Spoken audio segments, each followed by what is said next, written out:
Dowland Asian Dance Studio. How's everybody doing today? You guys having fun yet? You guys get enough to eat? Welcome. My name is Tria Chang, and I will be your MC for today. We'll call this show the Dowland Dance School Culture and Dance Extravaganza. But really, we are really honored to be able to come here today to the Minnesota State Fair the last 2 days to share with all of you the beauty and elegance of the Hmong culture. I don't know if a lot of you are aware, but this year marks the 40th anniversary of the first Hmong people arriving in the U.S. as war refugees due to their role of assisting the U.S. troops during the Vietnam War. So although the history of the Hmong in America is brief, the Hmong people and culture have been around for over 4,000 years.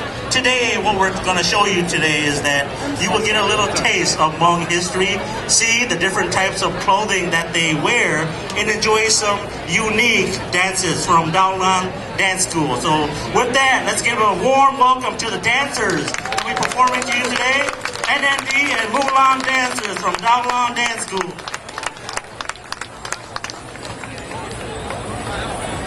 We hear questions all the time about the origins of the Hmong. Who are they? Where did they come from? Well, our ancestors talk about the Hmong coming from a place where there were 6 months of winter, 6 months of summer, where snow covers the mountains and ice covers the lake. When I think about that, that sounds a lot like Alaska, but it isn't. The only place where there's evidence of the Hmong's origin is China. As I said before, the Hmong are a proud and fiercely independent people with a culture and history dating back at least 2000 BC. So our first event today is titled The Fabric of Our Lives. Hmong clothing, music, and dances have changed throughout history, influenced by the different cultures and countries that they encountered. You will get a glimpse of the evolution of Hmong clothing as their history and culture evolved during their journey to the U.S. So let's get the fashion show started.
is known as the Miao. The Miao is an ethnic group that consists of the Hmong and other smaller groups. They're quiet and peaceful people. Hmong clothing in China is similar to Chinese clothing. This first outfit displays a strong Chinese influence. The outfit consists of a long shirt dress that comes with big silver plating. Silver is a prized commodity to the Chinese and to the Hmong. Silver represents wealth. You will see a common theme of silver decorations throughout the different outfits. Male clothes are richly decorated and have some of the most intricate designs of all Hmong clothing, identified by its colorful patterns and trims on the shirts and skirts, hanging sashes with beads and silver decorations found throughout the outfits. As you can see from these skirts, they are pleated and tiered with multicolored layers. The outfits are topped off with intricately designed silver hat and neck jewelry called the sao. Over the centuries, as the Chinese population grew, they tried to conquer and control their different minority groups, but many Hmong resisted. The fight for land caused the Chinese to divide the Hmong into different regions. The Hmong language and culture was suppressed. They were forced to wear identifying clothing, in a sense, branding them. This may explain why there are green Hmong, white Hmong, black Hmong, and striped Hmong, all from different regions speaking different dialects.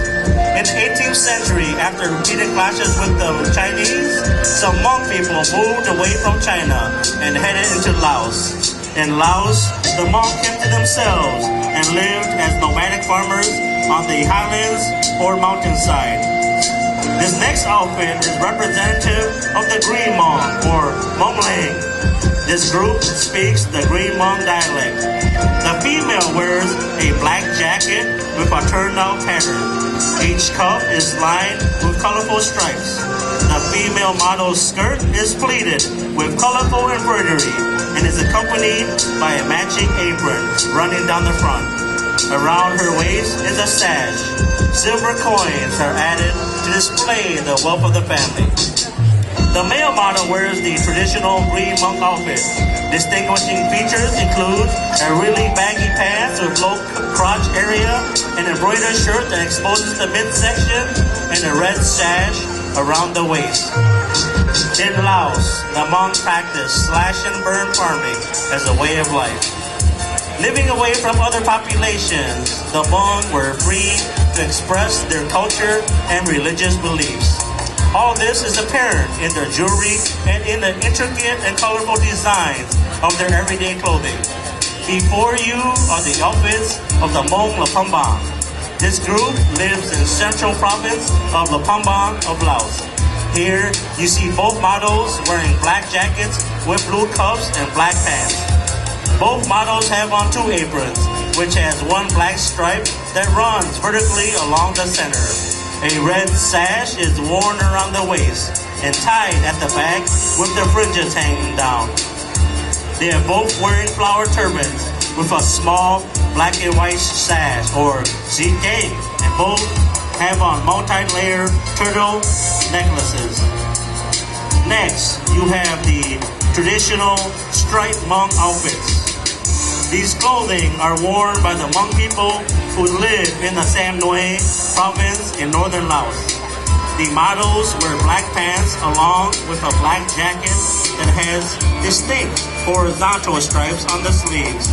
There are two aprons with either a blue or embroidered stripe that runs vertically along the center.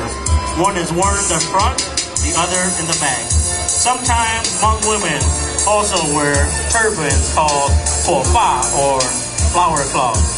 As you can see, the women's clothing are always elaborately embroidered and patterned. For the men, though, the traditional clothing are simple and plain. It consists of a hat, a shirt, a vest, a pair of black pants, and a sash with little or no embroidery. In men's clothing, that hat identifies which type of Hmong you are. Men will sometimes wear a vest decorated with coins, to symbolize prosperity and to show the wealth of the family. Next are the white Hmong outfits. These costumes get its name from the white skirt worn with the outfit. Regardless of the different colored turbans, shirts, and aprons, it is the white skirt that distinguishes this group from the other groups who may wear skirts. In Laos, only the white Hmong would wear a white skirt. White Hmong live throughout the country of Laos and in fact represents the majority population of the Hmong. The white Hmong dialect is the most common dialect used. A classic white Hmong outfit is one with a black shirt with blue cuffs along with a white skirt. It is completed by accessorizing coin bags and coin sashes. Most of the outfits you see today are only worn on special occasions. However, over the years, Hmong clothes have become a vehicle for individuals to create distinctive identities and have evolved as a way for people to express their unique fashion sense. In the last 30 years or so, Hmong traditional clothing have steadily changed and have become more sophisticated and stylish than ever before. Here are different trendy outfits worn by today's modern Hmong women. Hmong clothes now can include a fusion of other Southeast Asian clothes such as Chinese, Thai, or Laotian to create new and refreshing outfits. The purple outfit has a full skirt and a finished shirt that is worn with a traditional apron and turban. The two other models are wearing hip, creative outfits by taking the Hmong male pants and dressing it up with modern shirts. A sao or decorative sash adorn the outfits. These outfits have characteristics of Hmong, male, and Chinese traditional outfits along with a modern touch of American flair. Next are the black Hmong outfits. These outfits are similar to the white Hmong outfits, but instead of the white skirt, they're replaced with a pair of black pants. Black Hmong is worn by Hmong people in the Nkauj region of Laos. They speak the white Hmong dialect, but the costumes feature a black pair of pants and a black jacket. The jacket sleeve is folded up to the elbows. The pants outfit, black aprons, one in the front, the other in the back. Two different color sashes are tied around the waist. One faces the back and the other faces the front. Different turbans can be worn. One model wears the traditional Ntxuam, and the two on the outside are wearing flower turbans, all with a small black and white striped sash or jjigae wrapped around the turban.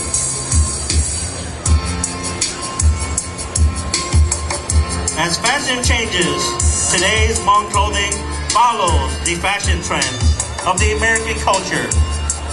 The styles are simple. The cut are made to fit the body. Notice that some of the models are wearing tube tops and off-shoulder tops with matching hats. The skirts are shorter, some without pleats, and are made to match the hats and shirts. Some of today's modern Hmong styles do not have distinctive patterns such as stripes or turned-out appliques that distinguishes them as striped Hmong, white Hmong, or green Hmong. One can only theorize that in America, the Hmong are free and are not branded as they once were. You see, throughout their history, the Hmong have been suppressed by other ethnic groups. Their written language and culture taken away thousands of years ago. Only through their determination and perseverance were the Hmong able to keep their history and culture alive. They did this by way of oral storytelling, their story cloths, and through their traditional clothing. In fact, legend has it that the designs seen in all of the traditional outfits today have traces of the ancient Hmong language inscribed in them. But as the generations pass, these words or stories can no longer be deciphered. The ancient language is long gone, and what remains are only decorative patterns on costumes. But the Hmong culture and the elegance of Hmong clothes will continue to live on for many years.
That was the fabric of our Lions fashion show. I hope that was enjoyable.